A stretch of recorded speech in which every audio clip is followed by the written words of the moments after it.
Quante volte, guidando sulle nostre strade che conosciamo a memoria, sottovalutiamo un attimo di distrazione o una velocità un po' troppo sostenuta? Io sono Matteo e vi do il benvenuto sull'Isola in Forma.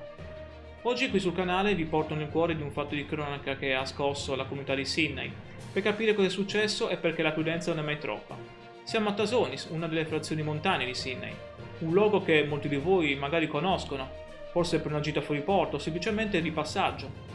Ed è proprio qui, nel pomeriggio di venerdì 15 agosto, attorno alle 18, che la tranquillità si è spezzata in un attimo. Un giovane scooterista, per cause ancora da accertare, ha perso il controllo del suo mezzo ed è uscito di strada. Noi che raccontiamo la nostra Sardegna giorno dopo giorno, conosciamo bene le dinamiche di queste zone e seguiamo costantemente notizie che toccano di vicino la nostra gente. Questo incidente, per la sua gravità, mi ha subito colpito. Ma la domanda è: cosa ha causato questo drammatico incidente? È stato un momento di distrazione? Un imprevisto? O c'è qualcos'altro che i carabinieri stanno cercando di ricostruire? L'allarme è scattato immediatamente. Un 112 e poi il 118 sono arrivati in fretta. Il ragazzo è stato soccorso di urgenza, caricato in ambulanza e portato all'ospedale Abruzzo di Cagliari in Codice Rosso, in stato di coscienza.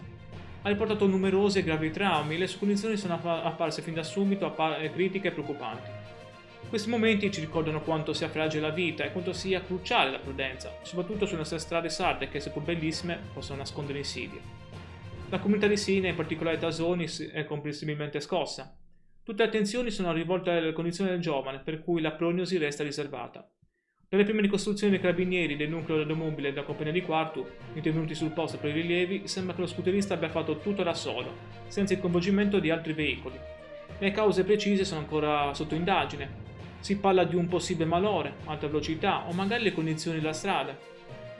Cosa possiamo imparare, vi chiedo, da incidenti come questo per rendere le nostre strade più sicure? Lasciate un commento con le vostre riflessioni, ma soprattutto un pensiero per questo ragazzo e la sua famiglia.